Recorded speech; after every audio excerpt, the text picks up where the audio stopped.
دیکھ مجھے سب نے چھوڑ دیا ہے، تیرے پاس آنے کا وقت ہے، مجھے معاف کر دے، میں نے تیرے بندوں سے سنا ہے تو بڑا غفور الرحیم ہے۔ جان نکل گئی۔ اللہ تعالیٰ نے موسیٰ علیہ السلام سے فرمایا، موسیٰ میرا ایک دوست وہ جنگل میں مر گیا ہے، جاؤ اس کے جنازے کا انتظام کرو اور اعلان کر دو جو اس کے جنازے میں شریک ہوگا اس کو بھی معاف کر دوں۔ لوگوں نے دوڑ لگائی، آگے دیکھا تو وہی نوجوان شرابی، زانی، جواری، بھیڑا۔ موسیٰ یہ تو وہ ہے جس کو ہم نے شہر سے نکال دیا تھا، تو یہ ایسا ولی کیسے ہو گیا کہ ہم اس کے جنازے میں آئیں گے تو بخشے جائیں گے؟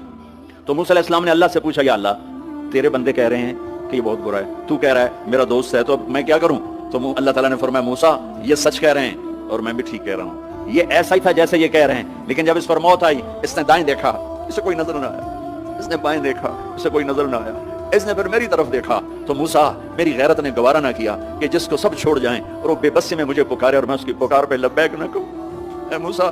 اس نے تو صرف اپنی بخشش مانگی،